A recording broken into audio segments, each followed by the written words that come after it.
Okay, we are recording now. Cool. I requested a remote control. I think I accepted it. I don't know what that means, but you might have access to my computer now. Yeah. What did I So just I do to can you? move it now. That's trippy. Yeah. Oh, Alexis is moving my screen. She is? Yeah. Oh, that is trippy. Cool. Okay, Cool, so whether get you're down. challenging the process by turning to music and art or reading something in particular, or browsing the library, blah, blah, blah, bring it to your team to help inspire and encourage their outside-the-box thinking. So that's not really a question, but It's a rhetorical. sure. I'm prepared. Okay. Great. What do you guys do to challenge the process? Well, I had an example earlier in our class when we were talking about how I challenged the process of how we did things on that pack line, which is actually something they're doing now. So obviously I changed the SOP. So I saw an opportunity to save the company. I don't know if it actually saved the company money, but it's a quicker process. So it saved the company money, obviously. When we've been doing something for 20 years and somebody hadn't realized that we have all this basically free material because we're not using it, instead of just letting it waste away in the racking system, instead of using boxes and tape and shrink wrap and paper and printing materials and stuff and putting all those coffees into ship out boxes and wasting all that money, we just started putting it into those white totes that are big open white totes, and all we're going to do anyway back into the coffee blend system anyways. Why are we wasting all that? So like I said a few weeks ago, I brought it to my manager and my supervisor, and I said, why are we still doing it this way? And we wasting all this money, and why are we wasting manpower when we can just have 3 or 4 people work one system, dump it into these big totes, and then reel it back over to my department anyway, since that's where it's going to go anyways. Like, instead of clogging up our warehouse with more stuff that's on hold, why not just do it this way? I have to admit, it took about 3 or 4 weeks for them to, where were we at now? So that was like 3 weeks ago I brought that up. So yeah, so it took about 3 weeks for them to actually come to the realization that was going to work, and it's actually working, and they're actually doing it more and more often. So that's how I challenged the process was, why have we been doing this way for 20 something years instead of doing it this way and wasting all this money? And I think the CI manager and everybody appreciated that, and now there's a new process going in place at the Kent warehouse. Yeah, that's great. I think I thought about this question in a different way. I was thinking of like how I challenge myself to get out of my own head, kind of. So like on Mondays when I have to write a schedule, do payroll, get availability assessments done, food management, cash management, all of the things. That's a lot of time for me to be sitting at a computer, and especially when I'm on the floor talking to people for 32 hours a week. So during that time, what do I do? Because if I just sit there and do all of those things, I get really tired and pissed and just angry at the world. So working on what do I do to not let myself get into that headspace. So every hour or so, hopping out on the floor and talking to customers and talking to my partners, and just making quick adjustments in the moment to just make my leadership more positive. And then also I have do either of you guys know Brené Brown? Mm-mm. She's she does a lot of TED Talks, and she spoke at our conference. Oh, okay. Yeah. Okay. Yeah, Sure. she's great. I highly recommend all of her books and lectures and everything. But I have one of her books on audiobook, so I'll throw headphones in and like listen to a chapter, because she is just super inspirational, and all of her lectures, all of her books, she just swears like a sailor, and so it's funny and it's relatable, and it kind of like makes you check yourself. So Uh-huh. that's kind of like pulling myself away from what I'm doing and doing something like that is kind of how I challenge my process. Just, Right on. quick little check-ins with where I'm at. So Yeah, I kind That's a of looked at this prompt the same, like more of a, when I hit a wall, how do I get over it, or when if I have a topic that I have to do research on, and sometimes when you're doing stuff, you just get to a point where you're like, I don't want to do this anymore. And sometimes for me, like, the best thing to do is just pause, leave, go do something else that's totally not school related or whatever, and go, and and then come back to it. But one thing that I do is I'll just go, if I have to just still be at the computer doing what I'm doing, I just start Googling. This is so random. I just start Googling facts about like people that were born on the same day as me, or people that were born on the same day as like my daughter, just to get like, it's different. It's because usually it's going to be like Brad Pitt or, you know what I mean? Like, it's something that's totally unrelated to what you're working on, but it's, it still keeps me at the computer. But now I just kind of get in like and go down this rabbit hole of stuff that's not even related to what I'm working on. But it kind of gives that like that comic relief sometimes, or something like that. Mm-hmm. But I don't really have anything that I look into that has like a team building thing. One of my other classes, we actually did I've done it for 2 classes actually. It's a simulation called Planet Jockey. mm-hmm. Yes, those things are so awesome. Yeah, and the cartoons are so weird too, though. Yeah, they're so weird.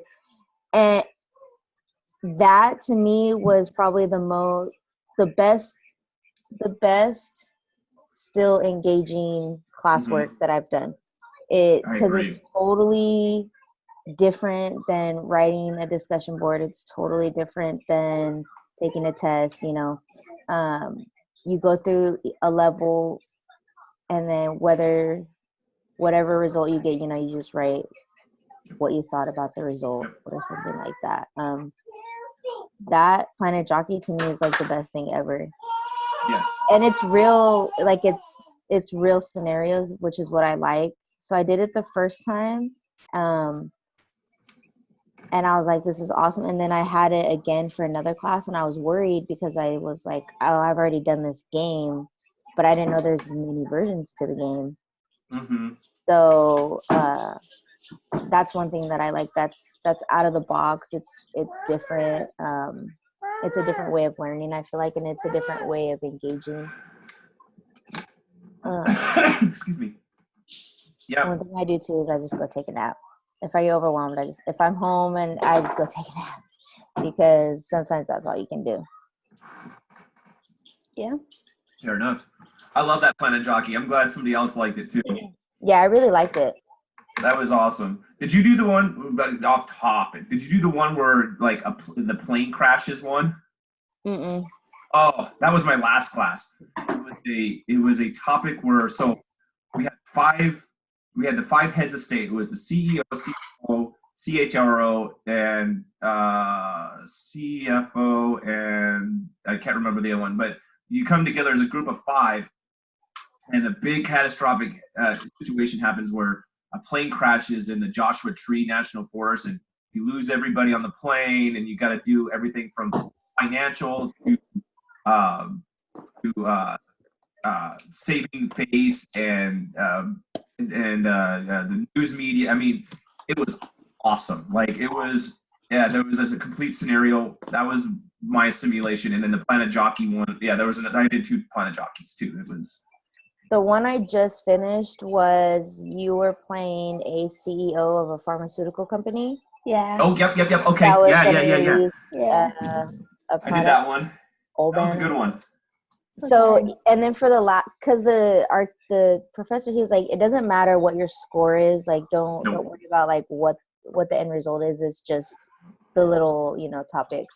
So for the last one, the very last question, it says, do you release this or do you hold off? And I knew the right answer was to hold off, like obviously, but I was like, I just want to see what happens. Right. So I released it, and you killed your company. I did. I killed the. Yeah, that's what I did. The company got taken over by the competitor, and like and I was like, this is great. Yeah, screw it, whatever. Yeah, because that's what he said. He's the whole time. He's like, don't worry about what your score is. Don't worry about like what the stock thing is. He goes, that's not the point. The point is on the answers that you get wrong. Like, did they surprise you? Why did they surprise you? Type. Yep. So Yep. I was like, I'm just gonna let it ride. Let's see what happens. Yep. Yeah, and the company died. Yeah, and the company died. Yep. I did the same thing. Whoops. Yeah.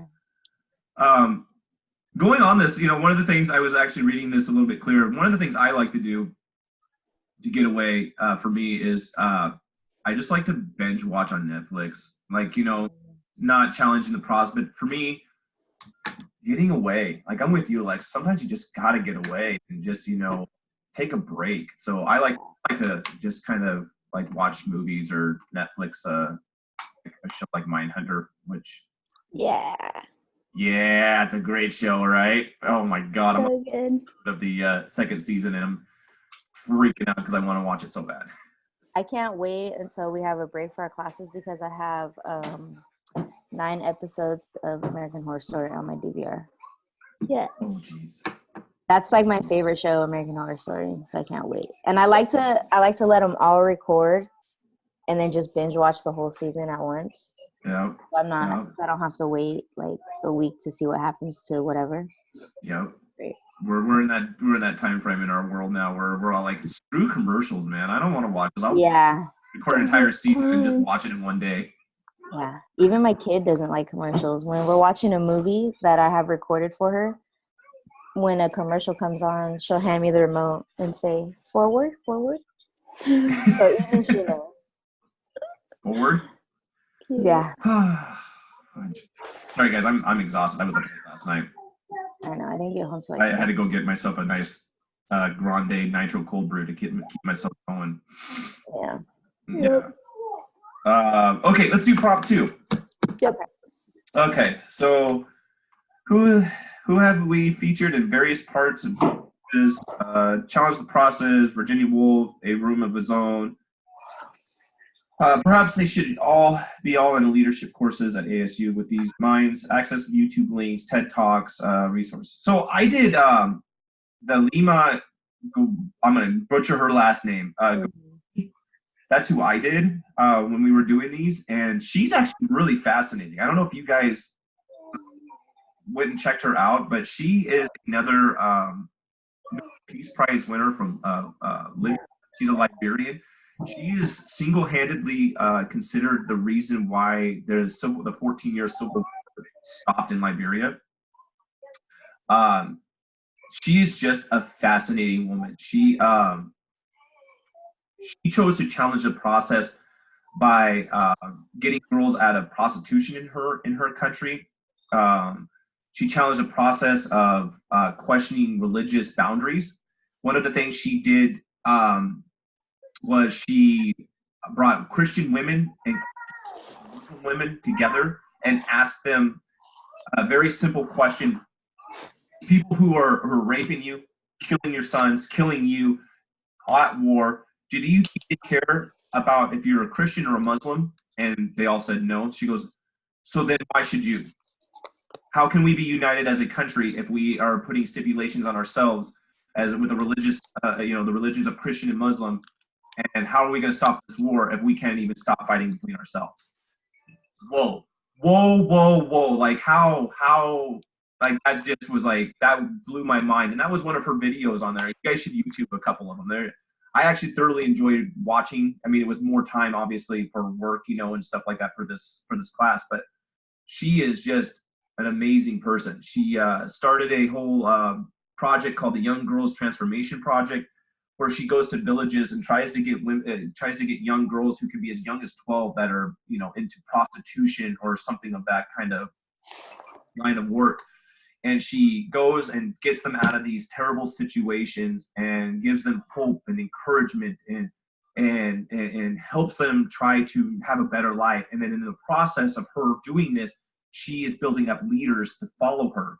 And then these girls that she saved and helped out in their situations goes out and tries to save more girls in this. She was one of the leaders that marched to the Capitol and talked to what they call him a president, but he's more of a tyrant.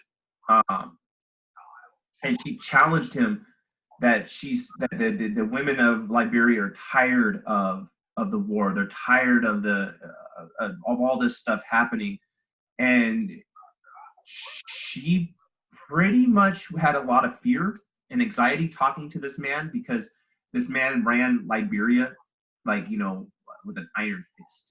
He just didn't care. He didn't care who was being killed or who was not being killed, or all he cared about is if he was in power. But because of this and because of her standing up to the president of Liberia, she gained a ton of respect throughout the entire country. And that's one of the ways that she united the Muslim and Christian women together to stop this 14-year civil war. And it's just, she challenged the process by, for one, being a woman and standing up to the president of Liberia. Two, she challenged the process by, these girls had no hope, no destination, no future, no way of having an education, nothing like that. And she came from the same kind of background. She wasn't in prostitution, but she was dirt poor, mother of 3 at this time, and had no money and was living at home with her parents. And she started all this, whoa. This, I thought Mala was an amazing woman, which she is, and I'm not taking anything away, but I thought that Lima was right up there. Like, she just, because coming from a society that looks down upon women of their country, and yet she stood up and said, no more, I'm not taking this. And it took how many years, she doesn't say how many years it took before she started challenging the process of how things were looked at for girls in Liberia. But the way she did it, it blew my mind. And I watched 3 videos on her, and I wanted to watch more, but I realized I needed to stop. We already do enough work in this class. Yeah. So that's who I did. I thought it was I can't ever say her name right, but yeah, if you guys have a chance, check out Lima Goboe. Yeah, and she talked about challenging the process. She was, and encouraging the heart. She not only challenged, but she's also going around and doing interviews on in America and stuff now. And she's just an inspiration. She really is. Yeah, I did a little bit of research on her, not as much. I did most of the research on Elizabeth Nyamayaro, only because at first I didn't remember her within our teachings. And she was after researching her and watching a couple videos, I was like, how do I not remember her?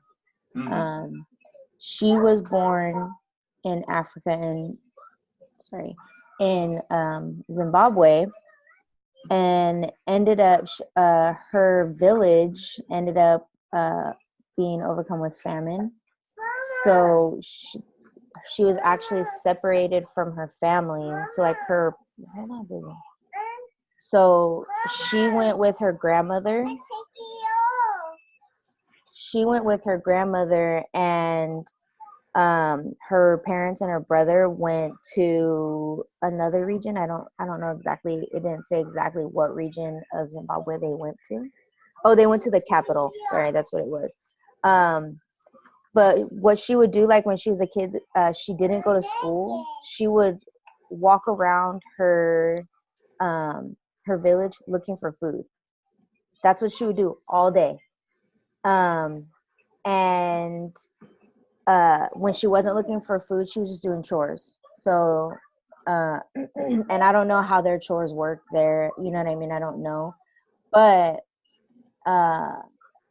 after her village was like overcome with famine and everything, she saw her first glimpse of UNICEF, which is the UN. It's like the aid that the UN brings to poverty nations. So she saw that, and she was like, I want to do that. I want to make a difference, and I want to be able to help people that need the help. So she ended up going, after her run-in with UNICEF and getting help. I'm assuming that her grandmother passed because she went to live with her aunt after her aunt had saved enough money to bring her to the capital. After going to the capital, her aunt put her in school. And going from no school, she didn't just go to like, oh, I'm going to go put you in the school down the street. Her aunt put her in a private school, a Christian private school. So she was with mostly kids that were from London. And so she said that when she first went to school, this was where she first saw the inequality. That's what it was. Mm-hmm. She got like her first taste of, oh, okay, maybe I'm not like seen as on the same level as some of these other kids. But even through all that, she finished school, and then she ended up going to college in London. And I'm assuming that's just because of the grassroots from the school that she attended. But so she graduated, you know, in London with political science, and then she started this called, let me find it, hold on, because I always forget what it's called. Oh, it's called the He for She movement. And the first person she ever got involved with this He for She movement, which is basically bridging the gender gap, bringing equality to men and women. And it's like it's inviting for men to join it as well as women. You know, most gender equality movements, it's all women involved. Well, hers is one of the only ones that has men and women, which makes sense if you're trying to be equal. Right. But the first person that she ever got as a spokesperson for her movement was Emma Watson. Oh. Yeah. Wow. So she got Emma Watson to do it and become the face of this gender equality movement. And then with Emma Watson came people like Kiefer Sutherland, Wolf Blitzer, some of the big name men that joined it. And her question to everybody, like as she's trying to gain followers and take her stance on it, she asks men, do you care about gender equality? And she goes, for the most part, most men will answer yes. And even though most men will try and sit and play like a macho role, she has those couple of men involved with her that do care about the gender gap and equality within the, not even, because her work isn't even just in the United Nations, it's spread, you know, into the US and then into Africa and other nations like that. She's done, like, it's crazy the things that she's done with this campaign. She's gotten like Matt Damon, she's gotten Barack Obama she's been able to speak to them and have them speak for her campaign. And then she works for the UN. She actually did start working for the UN, like she said that she wanted. She is an advisor. And so with all that, she was able to get all of these men involved, and she made a call to mobilize 100,000 men for a campaign in just 3 days for this campaign. So she's done a lot. And what fascinated me the most with her, or what was the most interesting, was that she didn't come from an educated background. She didn't come from somebody that had a high status in life. She literally built herself up from the ground. I think I would say the only help she got was her aunt putting her in school. Mm-hmm. But I mean, other than that was it. She would literally walk around her village that was ridden with HIV and search for food all day. And when you think about something like that, you're like, it kind of puts it into perspective, because you're like, if I'm hungry, I go to the fridge, or if I'm out and about, I stop and go get something to eat. But she would literally scrounge, and who knows what she was eating? You're going to assume that she would try to hunt like small game, if there was even any like around, mm-hmm. or find some type of like berries or fruit in a bush or something. So, and I'm going to assume that most of the rest of the village was doing the same thing. So it's not like you could just go to this one bush and have all these berries, and you know what I mean? I'm sure everything was picked over, and there wasn't much to go around.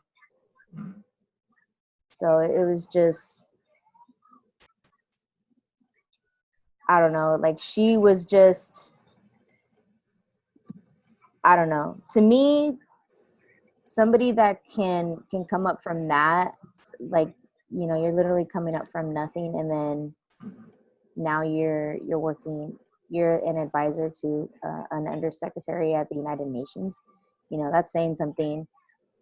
You go from living in a small village in Zimbabwe to, I'm sure she's living in like a plush apartment, because she said she lives in New York. I'm sure she's not living on the streets in New York. So it kind of makes you, if you're like doing research on somebody, it kind of makes you go, okay, like if these people can do it, then why can't I do this small task that I'm trying to do? So it kind of puts into perspective, the things that you're trying to do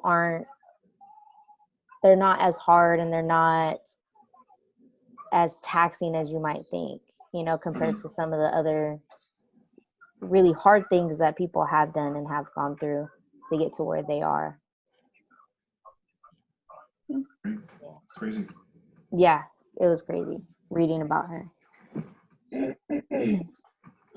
I didn't get a chance to watch her TED Talk, but I wanted to. I probably will still, but because her TED Talk is it's called An Invitation to Men Who Want a Better World for Women. It was pretty much what you just summarized about her. Like, she tells that story, mm-hmm. and then just talks about what he for she stands for. Yeah. But it's also, like, thinking about her, it was interesting because all of the influential people that she talked about were women in her life. So her grandma raised her, and then once there was too much famine in the village for the second time, like, she was sent to her aunt who set her up at that school. And I'm curious if that, like, she doesn't make that seem like a big part of her journey, but I wonder if those women were a big influence on, like, what she chose to do. I don't know. It was interesting. But I had heard of he for she a while ago because of Emma Watson. And so it was interesting, like, as she was talking, it was like, I know this organization. And then she said Emma Watson is one of the spokeswomen. So it was cool. She's a very cool person. But That's yeah, you both did the same one. That's incredible. She sounds it sounds like an incredible story. Like I wish, you know, we didn't have so much work in this class. I would have liked to have watched all the videos, more videos on all these women, but it says then what? You got muted, Alexis?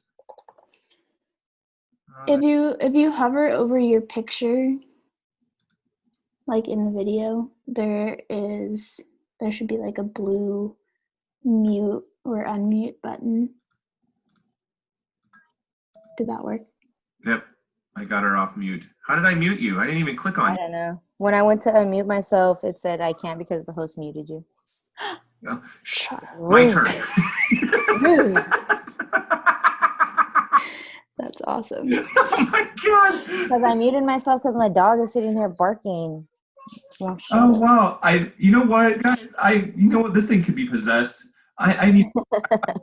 I've been telling my wife I need to get a new laptop here really soon, and I think I'm going to go to Apple. I'm going to get a Mac or something like that because I'm getting tired of these computers being outdated after like a year's worth of work, and just getting tired of it.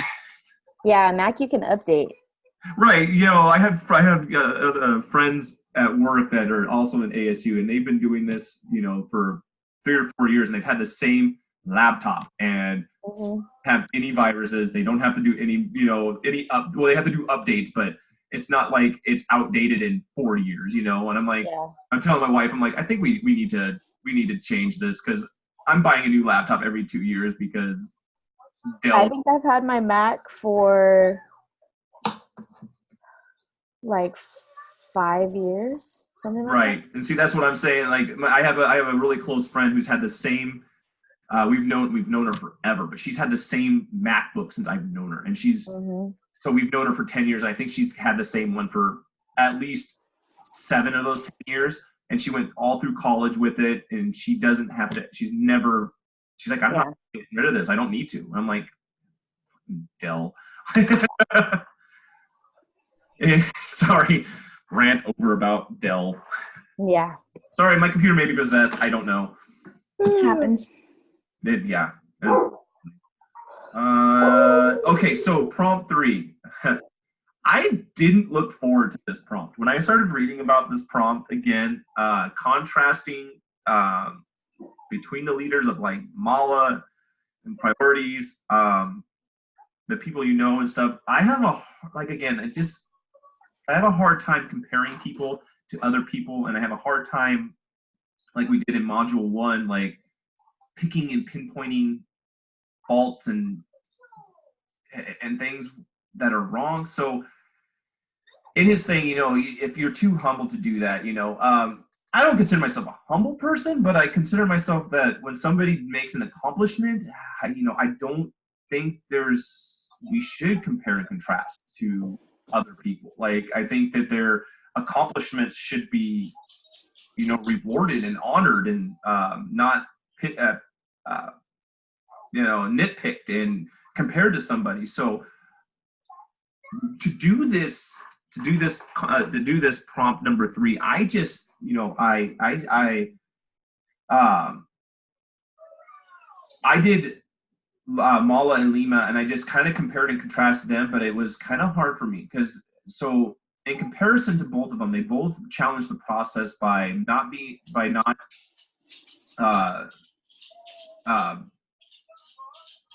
being okay with the standard norms of their country. They you know, they challenged the process by wanting women to have education. Both wanted women to have education. That was one of their things. Both were sick and tired of being, you know, considered a less a part of the society than men. Both women were very strong and very influential in the processes. I did say though that Lima may have had a better influence upon her society than Mala, due to the fact that there's still a fight for, equality when it comes to women and men in Liberia, in Libya, I should say. She did open doors. There's an open conversation now with it. It's becoming a more of a society norm that children and women are getting education and are able to speak out a little bit more. Not as much as they should, but it's getting better. But Lehman stopped an entire war.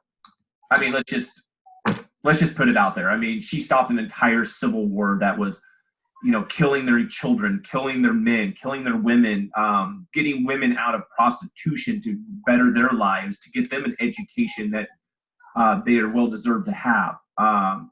They're both brave, I believe, in comparison.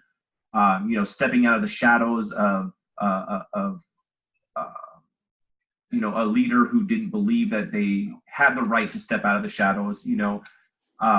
For many years, these type of women were told to shut up and not speak, and they basically said, no more. I'm not going to do this. And so, I just, like I said, I just thought that these two women, in their right, both had significant impacts. My priorities are not theirs. Mine's not to change an entire country's mindset. My priorities may be insignificant compared to their priorities. Mine is just to be a good dad. Teach my son to be a good person, treat everybody as they want to, they should be treated. Get through this education that I'm going through at ASU to show my son that it doesn't matter, it doesn't matter how old you are, or who you are, but you can do better things with your life. Into it, started at in comparison to some people, who are going through school. I just want him to be proud of his parents. I want him to be proud of his family. I want him to be proud of himself. I want him to take pride in what he does. I want him to, change for the better, and I want him to leave the world better than when he started. That's, I'm not asking him to, go out and fight a good fight. He doesn't need to, but if he does, I want him to do it the best way he knows how and the best way he can. And basically, in the grand scheme of things, I felt like Lima and Mala want the same thing. I feel like they want to leave the world better than the way they came in, and they have. I mean, they've already have. And I just hope that little Weston, has a better life than maybe I had. Maybe I can help that with it, but I feel like mine are pretty insignificant compared to their priorities. I mean, they woke up one morning and were like, you know what? I'm going to change an entire country's mantra of education and the look of how people see me as a human being. I just want Weston just to, do the simple thing of, treat your neighbor as you want to be treated. And that's my priorities. Yeah, I think it's hard to, I don't know, for me, it's hard to put myself on the same, how do I compare myself to somebody like that? Exactly. It feels really uncomfortable, because it's the priorities are different. We don't have to face the same challenges directly that they have to. Right. So I think that in itself kind of changes our priority. Not that it makes it okay that that's not the priority. We should all be concerned about all those issues, but in what you try and accomplish on a daily basis, my priority is my family, and so I don't know. I think that if we faced the same challenges, our priorities would be similar. But it's just,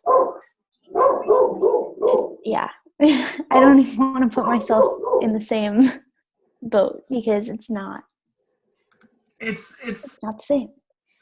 why I felt so uncomfortable. I'm the same with you. I'm like, I don't compare to these women. Like I don't and I don't want to. No, I have not had to face anything remotely close, and I don't want to even pretend like my challenges are close to what their challenges are. It's like I just have to balance work, school, family.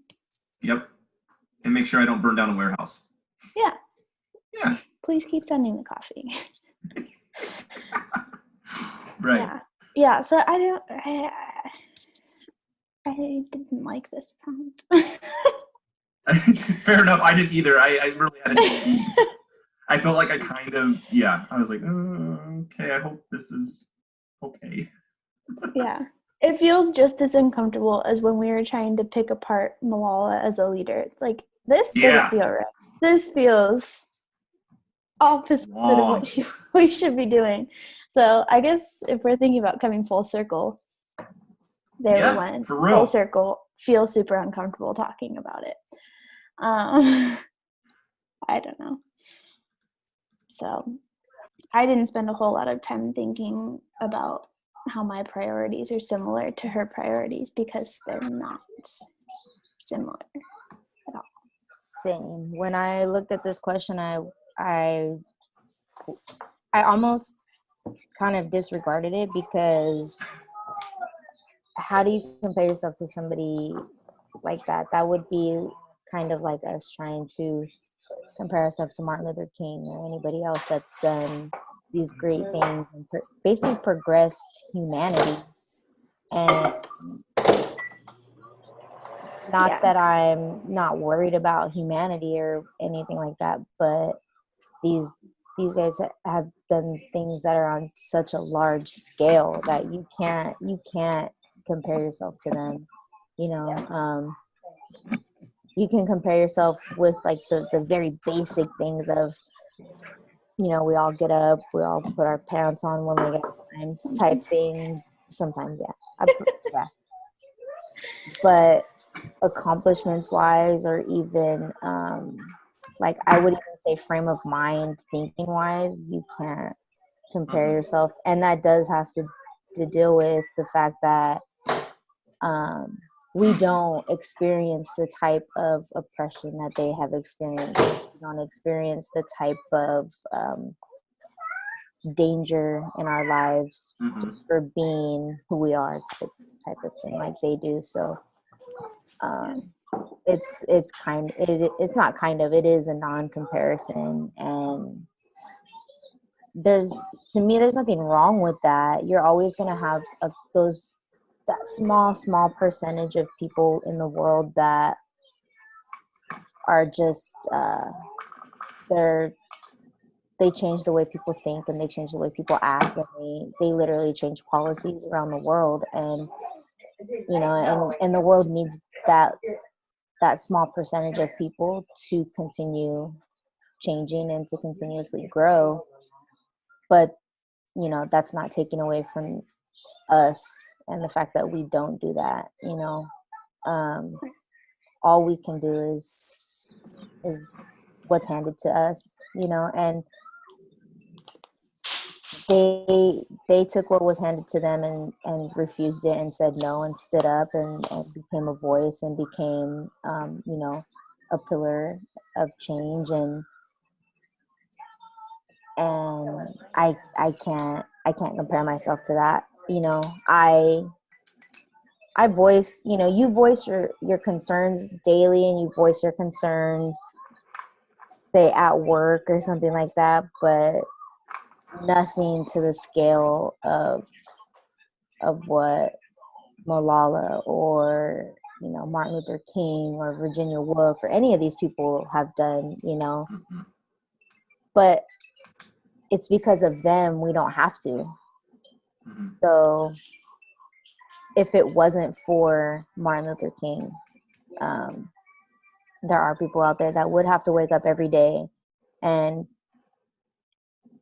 make a choice to either stand up or conform. If it wasn't for Malala, there are people that would that would have to stand up and make a choice to, you know, to speak or conform.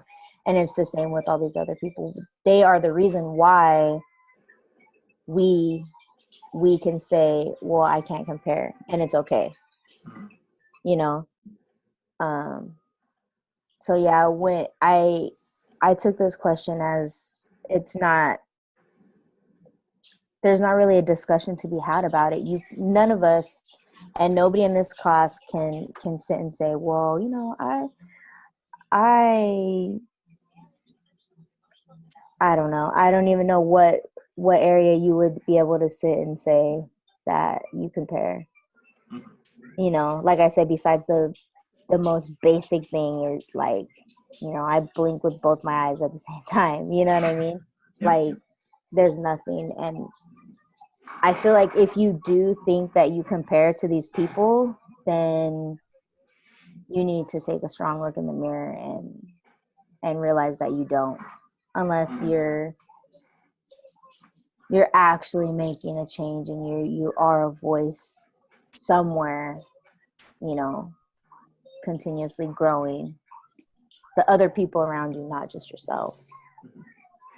So well, and I guess that's a good point, though, because we can aspire to be leaders based on their leaderships. Like, we can aspire to make differences in the lives of the people that we directly impact, because who's to say what that action does? Right. Which I guess kind of goes back to the idea of Ubuntu, however you say that. Like, how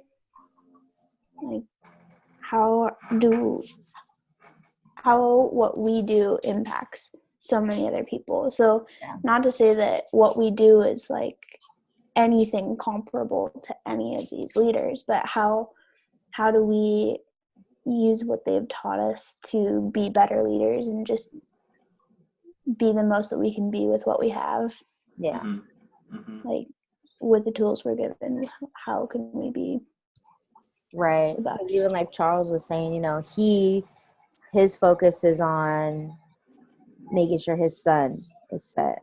So say, you know, like, my focus is making sure my daughter is set, you know, and at the end of the day, I guess, when if I look back in, say, 20, 30 years, when she has kids of her own, I mean, I guess I could say, yeah, you know, I stood up and I made sure that she knew right from wrong and she had a clear guided path through life.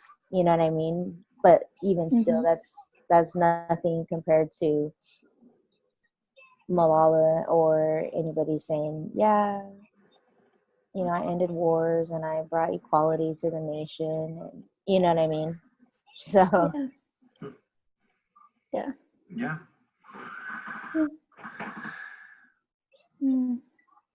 Well, that was depressing. Yeah. They're great. Oh, we're not. It's fine. Do we want to use the last few minutes to like talk through the final project while we have time? Sure. Yeah. I think that's the last part of the prompt. I'm not crying. You're crying. Yes, I am. Yeah. Okay, so get a head start on Module 7. Begin discussing more of your final project ideas with your co-mentors. Keep in mind that the main theme for the final project will be your own development plan.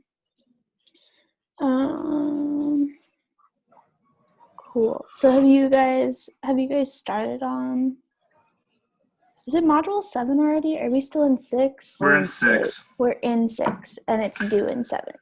So we still have one. We still have one more section of the PowerPoint to complete before doing all of that work. Yeah. Right?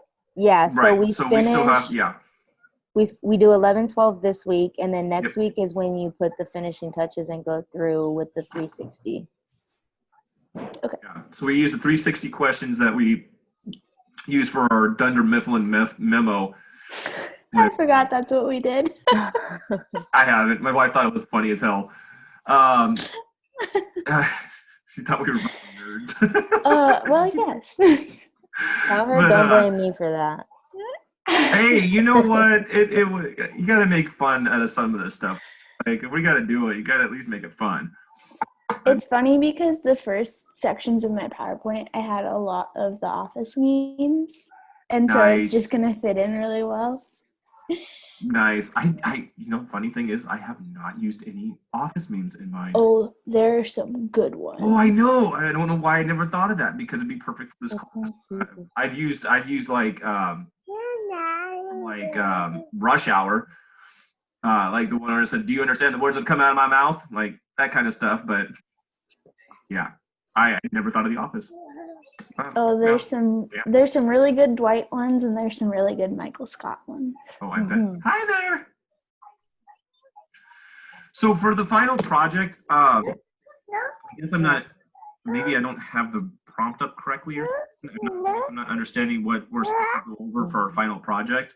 Now we have is it just about the PowerPoint, or are we doing as a group a massive project too, or something like that? Or no, I think he's just giving us time to kind of prepare and reflect and kind of bounce ideas off of each other. Oh, okay. It said we can share our themes and share any like of our favorite memes that we put in there. Do I have my prompt up? Let me look up, see if I. Oh yeah, where's my PowerPoint? Here it is. I was actually working on it before I. Me too. See if I can bring it up. I haven't done any for this new one yet. I haven't either. I was literally reading it as we were discussing which ones we're gonna. So I used one of my favorite ones is from Nelson Mandela. It says, "The spirit of Ubuntu, the profound African sense that we are human only through the humanity of other human beings. It is not a phenomenon, but has added globally to our common search for a better world." Nelson Mandela, #Heritage Day. So I'm a big fan of Mandela. I think the man is just, he overcame so much. I mean, he was put in jail, put away, wrongly for so many years, and yet he had no hate in his heart. Like, all he wanted to do, as soon as he got out, is, if he, the way he was treated and stuff like that, if any other normal human being would have been bitter. Like, honestly, I have a hard time believing that there's a lot of people in this world that the way he was treated before and during he was in jail would have the heart coming out of jail to be like, you know what I'm going to do? I'm going to change my country, and I'm going to run this country, and I'm going to, bring peace to the people, not only the people who beat people and killed people, but the people who were affected by those people, and unite them together. Like, Nelson Mandela is just, I have a lot of high regard for that man. Like, he could have had just a bit or so. I used I used quite a bit, not quite a bit, but I used a few Nelson Mandela quotes throughout my my PowerPoint, just because he's just a great man. And then, what else did I? Oh, I do have an office one. My meme says, it's in our Ubuntu, the presence one, and it has Michael Scott wearing the Santa hat. And it says, "Presents are the best way to show someone how much you care. It's like the tangible thing that you point to and say, hey man, I love you this many dollars worth." Oh, that's amazing. That is a good one. Yeah. I love it. Oh man. And I just pictured him saying it as he was, as I was putting that on there. But yep. Yeah, that was kind of some of my stuff. I'm kind of going through mine as we're talking. I found one for week 6 when I can't remember what it was. I found a quote. It was from Larry King. And he said, "I remind myself every morning, nothing I say this day will teach me anything. So if I'm going to learn, I must do it by listening." Ooh, which I thought was that's a good one. Yeah. Damn. I like that. I might steal that one and go find Google and put that in there. That's a good one. Wow. Pretty good. I have not one serious quote in my entire PowerPoint, so I'm a Yours sounds little more worried. fun. Do you want to see it? I can share it with you. It's literally all Disney, Game of Thrones, or The Office. Oh, okay. A lot of mine is too. Even one of mine, like for week 7, like my quote from Van Gennep is super like kind of semi-serious, but it's like whoever passes from one to the other. Oh, because this is the rites of passage. Finds himself physically and magical religiously in a special situation for a certain length of time. He wavers between two worlds. But the little picture I put next to it was this old man walking this old lady on a dolly through a threshold, through a door, and he says, "You wanted a second honeymoon, fine, but if you think I'm carrying you over the threshold again, you're nuts." That's a good one. Awesome. You guys have like a bunch of funny ones. I think I may get too serious on this. I have just a bunch of serious quotes. Oh no, and because Like holy crud! Like the whole slide right after that one, it just up at the top I put coffee break ... and then it's a coffee cup running, and then 3 like zombie workers going after him, and it says The Working Dead. So mine's just full of like, oh. I needed time. I try to start it off super like, I don't know, kind of professional, and then I was like, yeah, I'm done with this. Nope. Yeah, I just kind of made mine. I'm like, I'm going through it right now. I'm like, wow, I have like a few funny quotes, but most of them are pretty serious. Like I've got the Michael Jordan one. I got a Michael Jordan quote said, because it was and what prompt was this? Is it the wait? Competency. Let me guess what the quote is. It's you always miss 100% of the shots you don't take. Nope. Oh, It's okay. I have failed over and over and over again in my life, and that is why I succeeded. Oh yeah. Yeah. Mr. Jordan. On my table of contents, my picture it says, "Let's just do it and be legends, man." Ah, nice. I mean, I've got like quotes from like Estee Lauder. Maybe that's why you're always like, man, get a head start on the PowerPoint. Hey. And I'm like, funny memes. Funny. You both are like, I'm gonna make this a joke. I'm like, Yeah. crap. Yeah. Even like Literally the whole thing. from the get, like I have a cat kicking a dog in the face, and it says, "Actions speak louder than words." Like, Yep. Okay. I mean, I've got something like that. I've got a weirdo. Let me see if I can find that. But I've got a weirdo dude. Where am I at here? I think I lost it. I think I lost my actions speak louder than words meme. There it is. I just got two weird dudes just like yelling at each other. Yeah, it just says words, and he's yelling, and the guy's standing on the ball, and it says actions and going. Just a weird one. I was like, this is about the weirdest thing I've ever seen, so I'm just gonna put it on here. Great. the only serious picture I have, it's Billy Crystal. He's going like this, and it says, "What you believe to be true, is it true? Or do you just believe that it is true because you were taught that it is true and you never looked any further?" That's the only serious picture I have. That's it. Everything else is whatever I was relating it to. I type in. I think I'm gonna take your guys' head funny lead me- on this and lighten up mine a little bit, because I'm like going through this, and I'm like, good God, man, like it's like I'm like giving a business presentation or something like that. Yeah, I put like funny meme threshold. Yep. Okay. I mean, I've got the guy from Office Space, for possibilities and opportunities, week 10. I don't know if you guys ever watched that movie, Office Space? Is it a picture of him smashing his Yeah. ass? What's happening? Dude, yeah, that guy. What's going on? I've got him in here, but yeah, damn it. Okay, I need to be funnier. Yeah, come on, get with the program. I mean, And it's at that time where this last week, my whole presentation is about to be just filled with elf memes. Like Will Ferrell and Elf. That's it. That's the only memes I'm using now. Maybe that'll be my. yeah, maybe that's what I need to do too, is just not take it. I mean, obviously take it serious because it's a big grade, but have a little bit more fun with it than I think I've been doing. I mean, Yeah. definitely customize it to my own. Like I don't have like any of his original fonts or layouts. Yeah. The only thing I know I'm going to have a hard time with, because I have a hard time with on every single project I do, is the works cited page. It takes me like, I don't know why. I don't know. It just doesn't stick. But works cited pages take me like at least 30 minutes to do. Yeah. I used to use like this works cited generator thing. Yeah, the APA generator. Yeah, but it tried to charge me. Use Noodle So Tools. you can use it for free constantly. It's just you get one free one that doesn't require anything, and then if you do more than one, they'll pop up and you have to watch like a stupid commercial or something like that.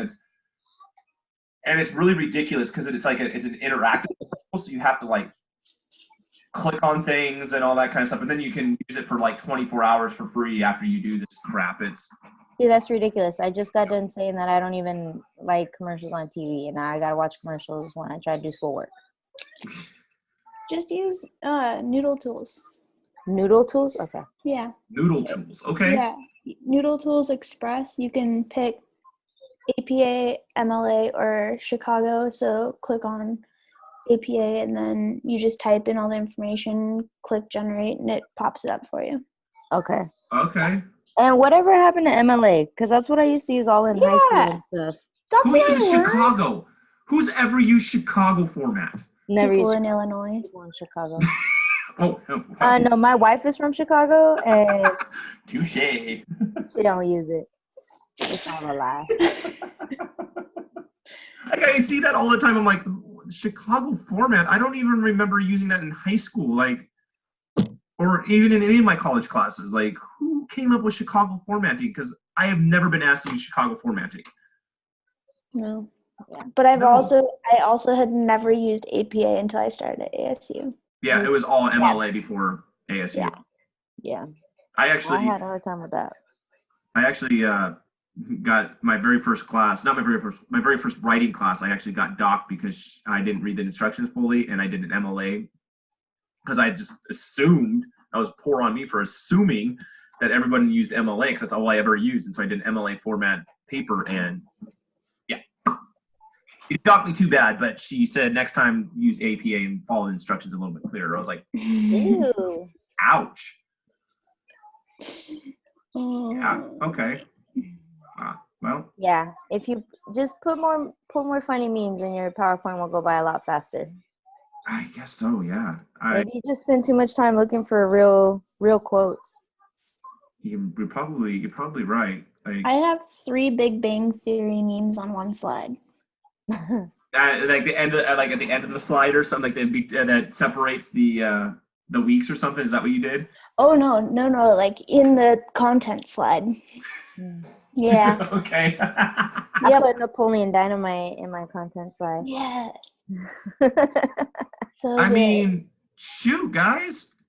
I mean, I've added 2 videos to my content slide. I tried to add a video, and I couldn't. I don't know what happened.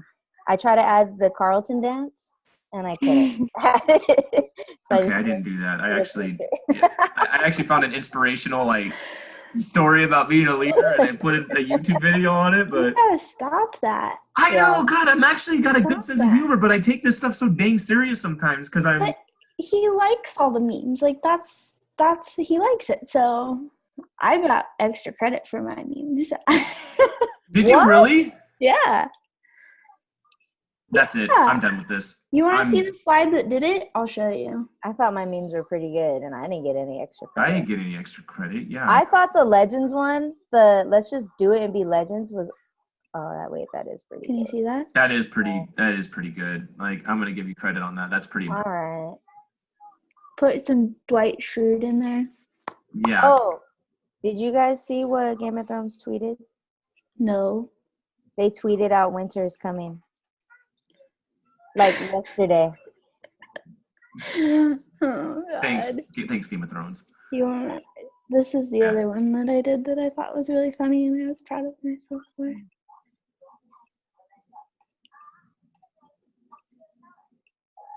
Did anybody else notice that? Come on. Seriously, for Come real, what on. happened in the show? There were so many things in the last season that just like, Dude, that never happened. Nope, we're not going to answer any of these questions. What happened to that baby? you know why? What You know happened to that why baby? the last season was so trash? Because Because they rushed it? they rushed it and the books weren't out. Hi, baby. So they should have gotten the guy who wrote the books to help him write this. Right, you would think. But and then I guess the directors of Game of Thrones they started on a new HBO series. I can't remember which one. They tarnished themselves after. They got a huge contract on another show. There's another show on HBO that just came out and it got a huge contract. And they Because are of the them? directors. They are the directors on that show, and so they had started filming that show during the last season of Game of Thrones. So they kind of abandoned Game of Thrones, which is why it was so trash. You should probably be your moneymaker. Just saying. Made a lot of money off of that show. Mm-hmm. That's stupid. I didn't know that. I didn't know that. Yeah. Even the dragon melting the throne, I don't know if he just happened to do that or if he was supposed to do that. Yeah. I don't know. I don't know. Not going on a full like rant about Game of Thrones, but I was so thoroughly disappointed in that final season. Yeah. I was like, I wasted 8 years of my life.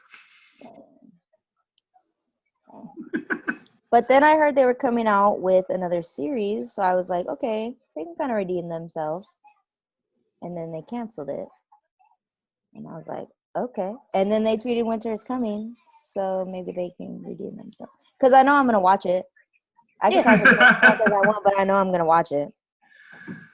I wanted them to do a spinoff of either like Daenerys' family when they were still like ruling Westeros, Mhm. or you know where all the metal, what's Oathkeeper's metal?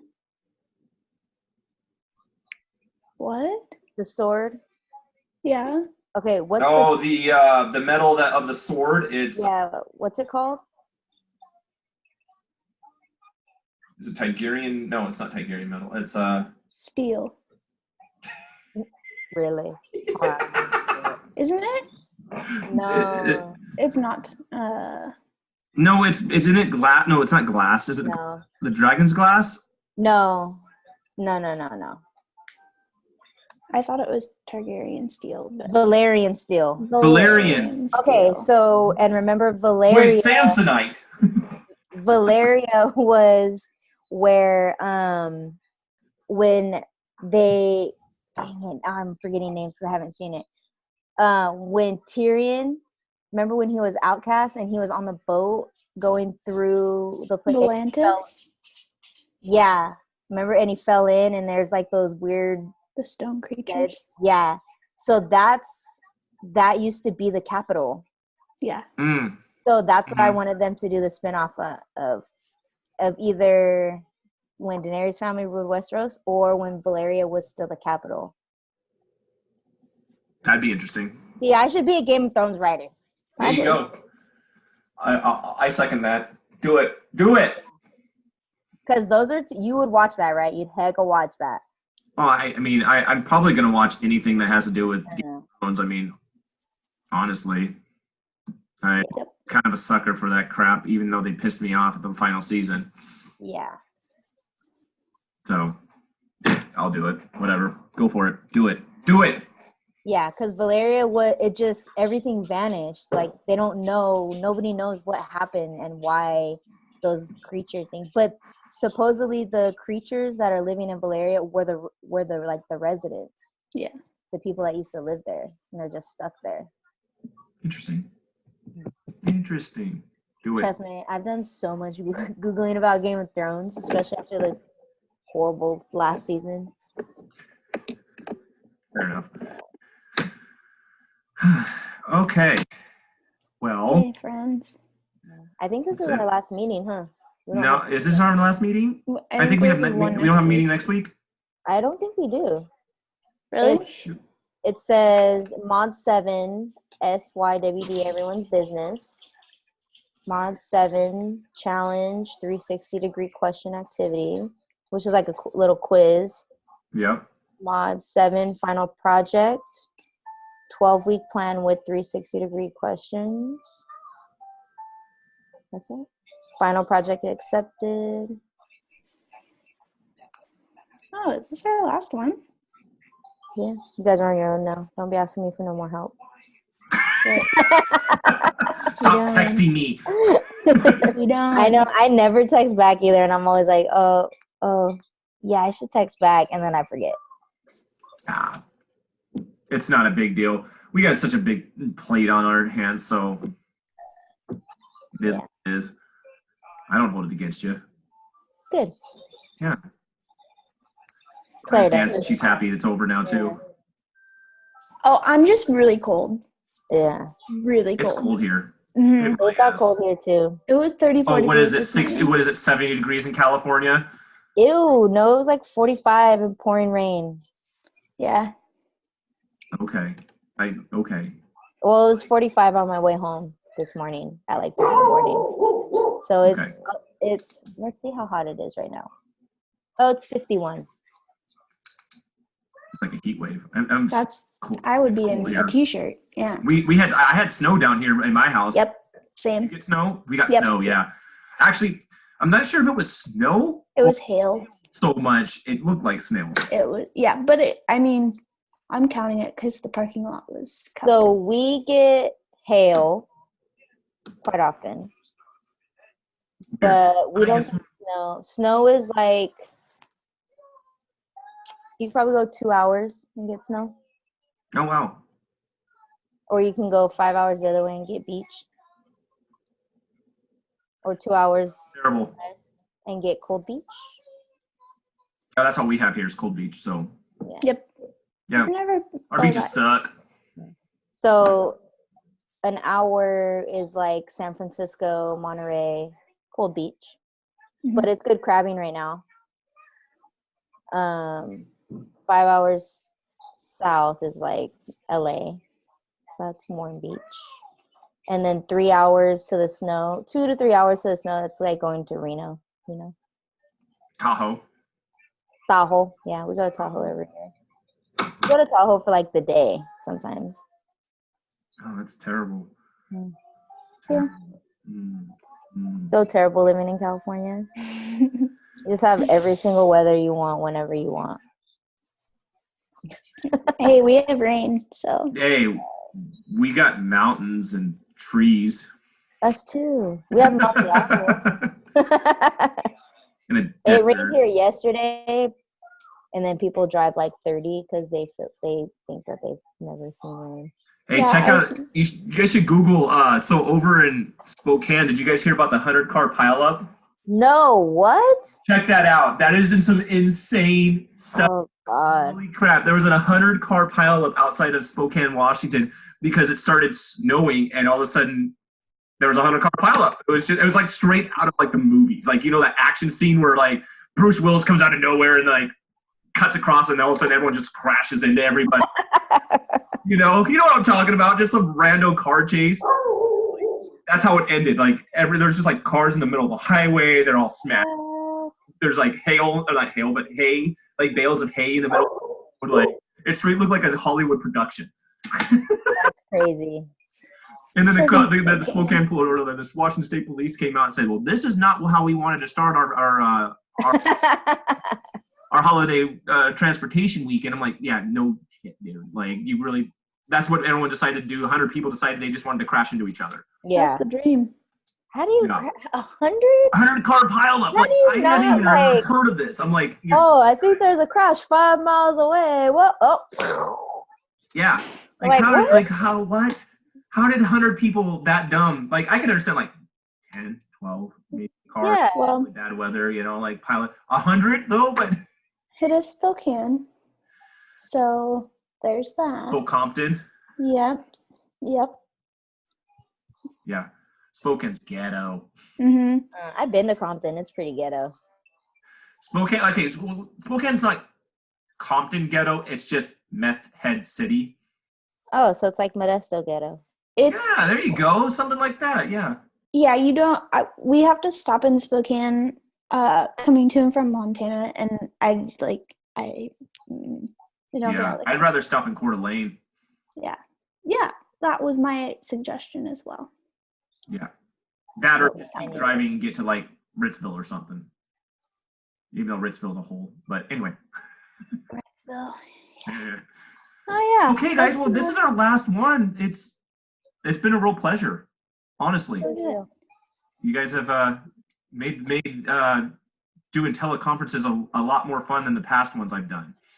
I mean, it was a real breath of fresh air to have people take this as serious as I do, because this I you guys have probably experienced it too. Like, it's been cool. You don't know who you're gonna get. I always get on and I'm like, I'm gonna be so professional. I'm just gonna do this classwork, and then I just don't. Yeah. No, you got to have fun with it. I think that by far this has been the most fun, the most fun group I've had at any classes, and Agreed. yeah, it's been fun. It's been real. And they've been real fun. If you guys want to text back and forth, give us each other a heads up on other classes that may suck or not suck. Yeah. You change into that film class?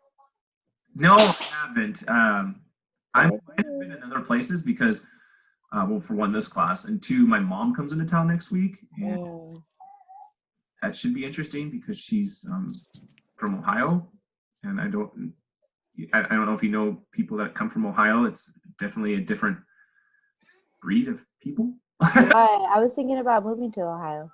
Yeah, maybe if you stayed in like the cities, like Columbus, Cleveland, Cincinnati, like stay in the cities area. Don't go out to like where my parents live, like Amish country area.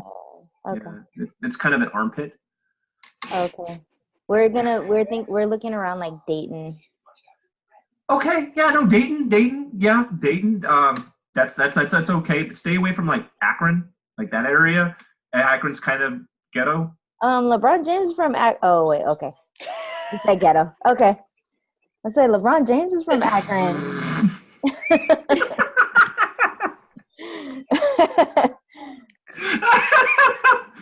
Fair enough. Yeah. Okay. But he did say that he was from the ghetto, so. Oh, when's that Irish cream coming out, Claire?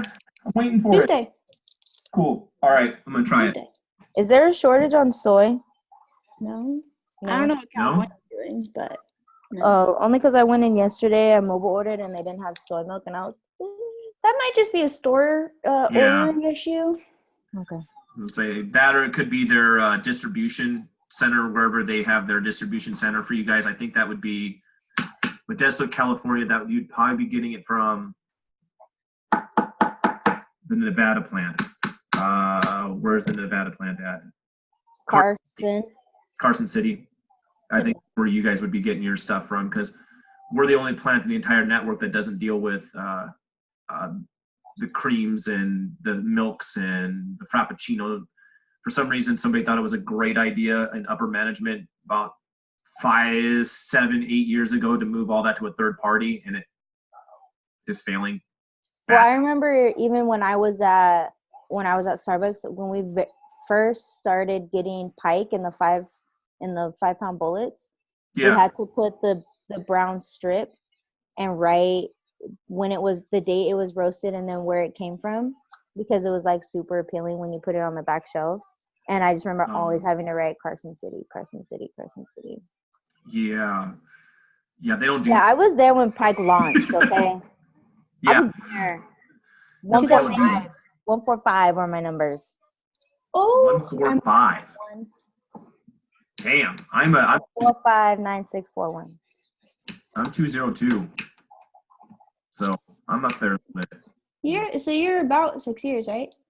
I'm gonna hit 6 years in June. Yeah, so I'm okay. That's when I hit my 7. Yeah. What are your numbers, Claire? 191. I think my friend is 189. I think it was 189, but he just put his 2-week notice in last week. So. Oh, well, losing another partner. It's becoming a trend. Yeah. I don't know why. Oh well. You know why? Because around here, I don't know about up there, but around here, this area has a lot of warehouses. Yeah. So they lose people to the warehouses because the warehouses pay better.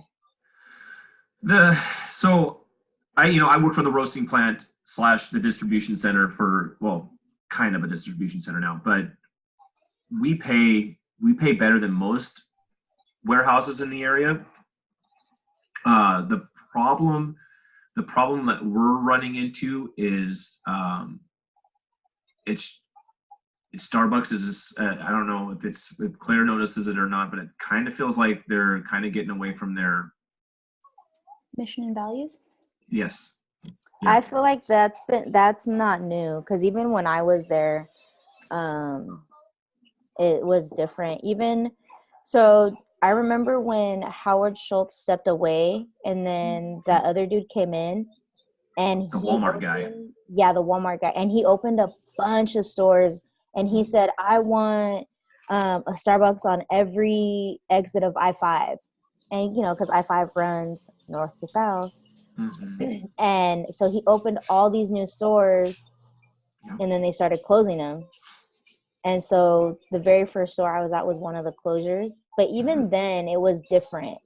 Like, they were like, yeah, okay, the store's closing. Obviously, they offered, like, the severance, or you could transfer. But I feel like now, if something like that were to happen, they'd be like, oh, your store's closing. Bye. Like, have fun finding a transfer store. Like, you know what I mean? I feel like it would be something like that.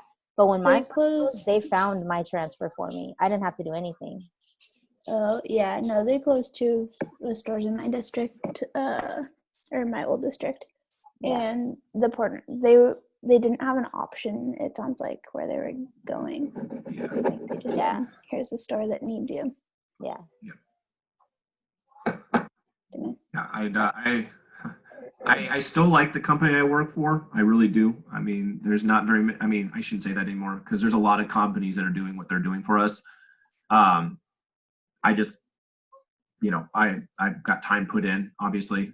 And that's a nice thing. It's just, even the 5 years I've been here, I've noticed a change, and I'm not sure where they're going with this change, and I'm not sure why they're going with this change, but there's a lot of things that some of our tenured partners are noticing, and there's a lot of mistakes that are being made. It's looking like right before the recession happened, we're opening a lot of stores.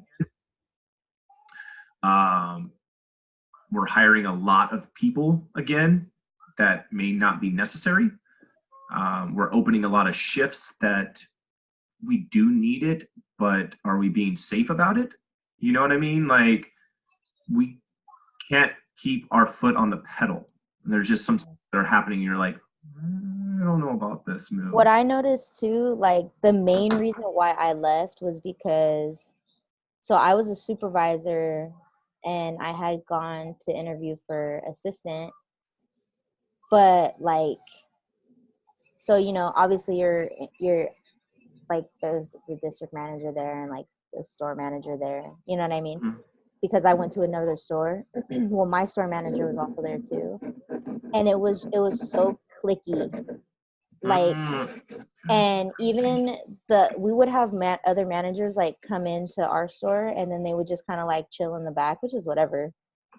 But like, the way that like you would hear him talk, and I'm like, bro, like, I can hear you, right? Like, I'm right here, like, and you're just talking about different partners, and like, and it was cliquey, and I just didn't like it, and that's not how I get down, and that's not how, like, you know what I mean? So I was like, I can't. And then so this other girl ended up going and interviewing too, out of the blue, and I'd been on a freaking PDP forever. And she went and interviewed because she was friends with my store manager. And I was like, man, that has not changed. Yeah. So I was that happens all the time in my warehouse.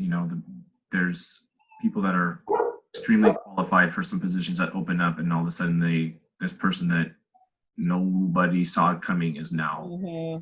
things. You're like, Yes, I was like, and what was funny? that's our third shift supervisor. You're like, Yeah.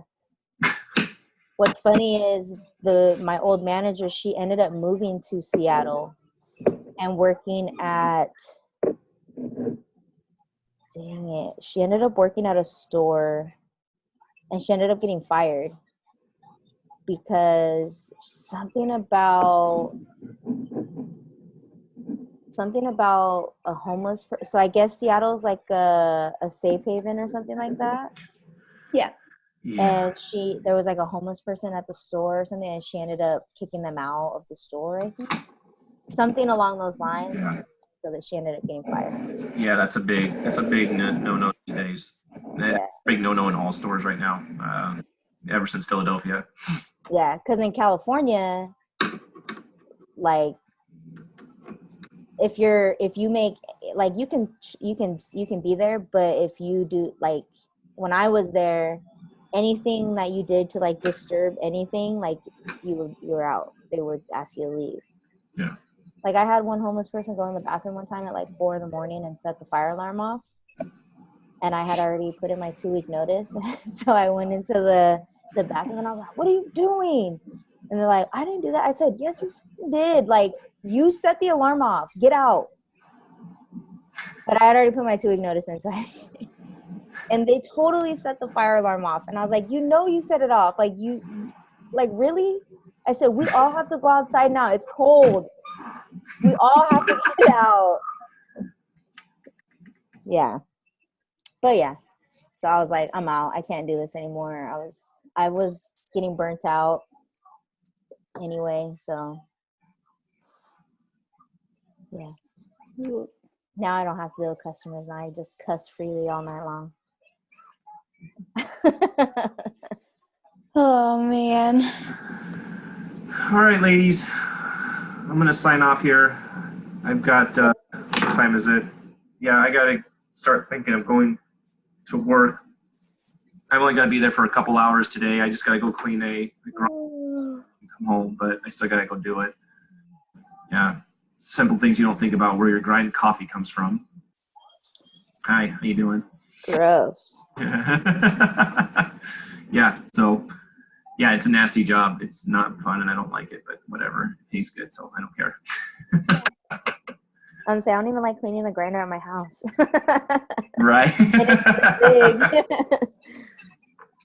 So, well, if this truly is the last video, it's been, again, like I said, it's been a true honor meeting you guys, doing the work with you guys. It's been fun. I've had some really good times, like, spending a couple hours every week with you guys.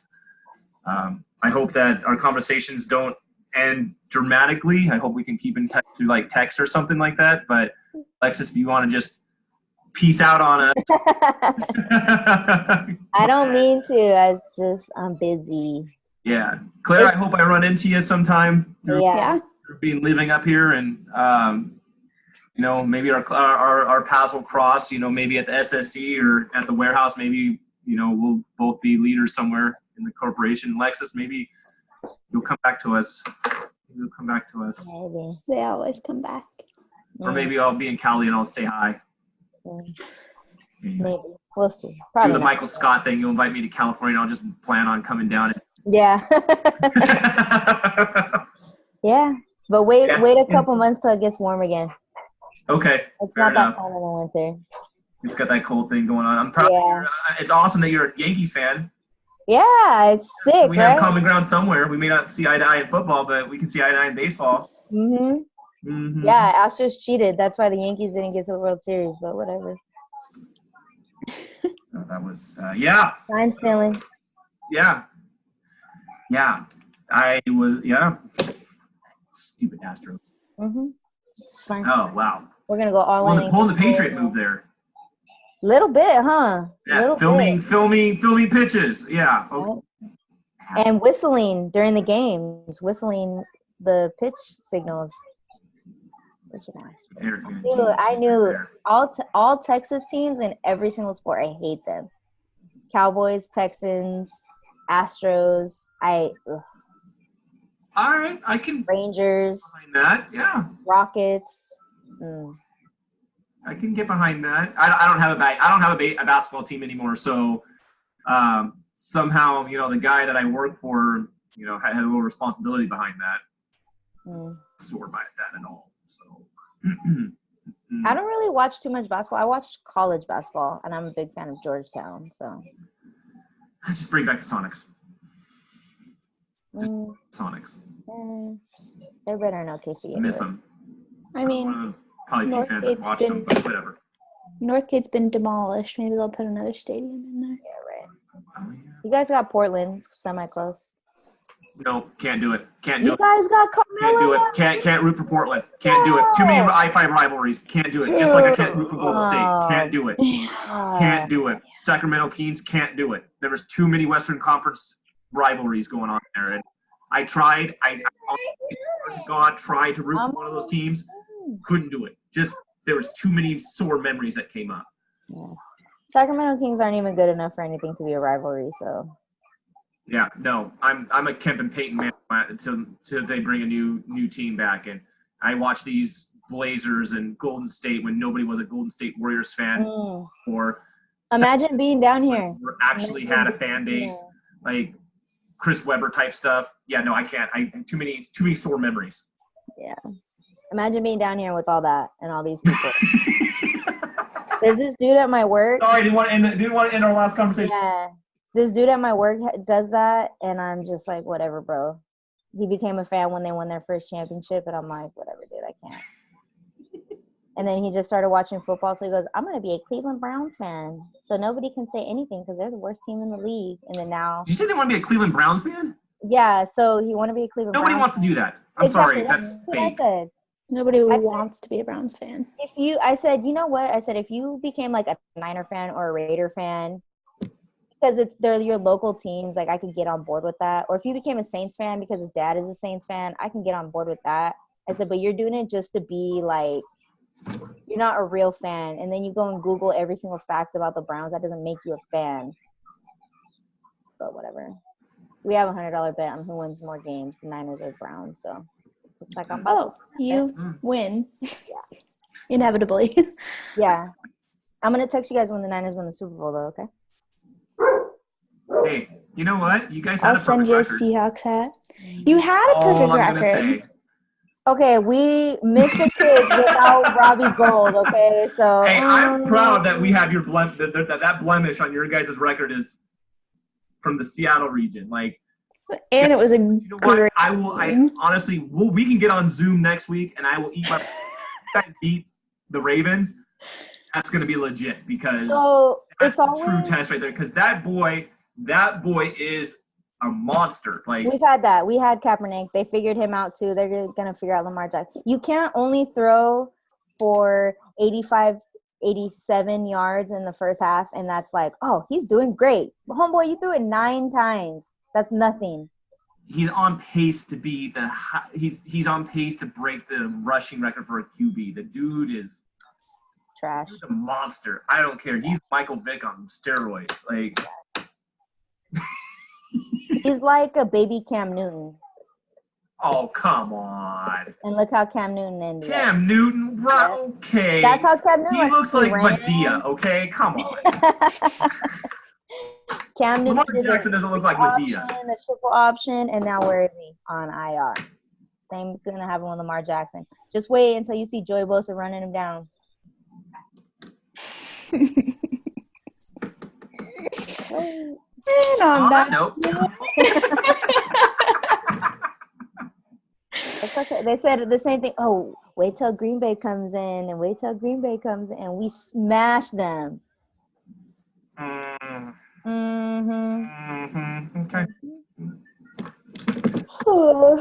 I will give you guys your due props if you guys get by the Ravens. I will. I still think that's the hardest team you guys have to face, other than us. I think the Saints is the hardest team. You think what? The Saints. Saints will be the hardest one. Yeah. It's Drew Brees. You have to have that respect for Drew Brees. If he has the ball under a minute, down by 4, come on, like. Mm-hmm. And Lamar Jackson, you keep him on the sideline, you take away their whole game. He's not going to be on the sidelines. Yeah, because Niners can control the ball with their run game. Especially with Staley back on the OT. I'm glad you're a Yankees fan. Hey, I've dealt with so many years of bad Niner football. So many. Yeah, you have. So many. Really? Hey, So you guys many. were winning Super Bowls. Do you know where the Seahawks were? Listen, that was in like the 80s, okay? We've had Alex Smith, who wasn't bad, but we could have had Aaron Rodgers. We had Rick Meyer.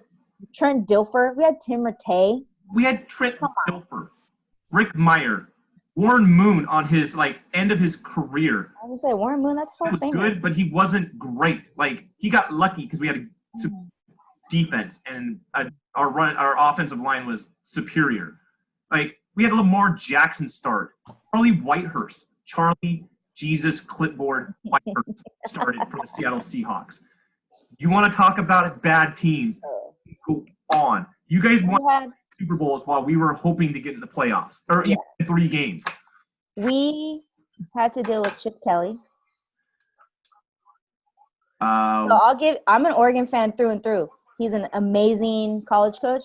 Does not translate to the NFL. Dennis Erickson. Okay. Jim Tom Sula.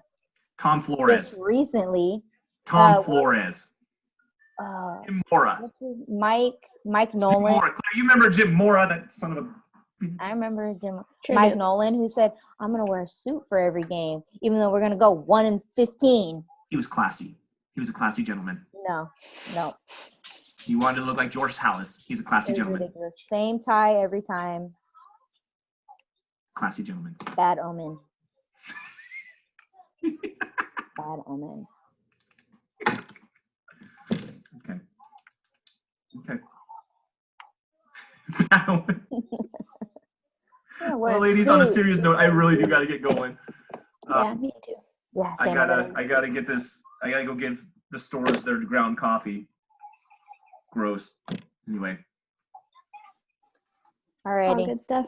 All right. Well, make sure you send us. If you guys want to do a check-in or anything like that, let me know. I'm pretty sure we're all going to be super busy the next 2 weeks. But if you guys do want to do something like this next week and, just kind of check in, make sure we're all a living, not wanting to, lose it too bad down, just give me a holler. I'll get on here and talk with you guys. Sounds good. Happy Thanksgiving, guys. Happy Thanksgiving. Have fun. Eat a lot. And don't travel. You don't have to. I have to go to the airport today. Ew. Yeah. My stupid sister decided to surprise us. Yeah, I know. Have fun with that, okay? At 5 o'clock. Oh. Ew. Ooh. Yeah, she's an ass. Fine. Bye. All right. Happy Thanksgiving. Happy Thanksgiving. Bye. See you guys. See ya. See ya.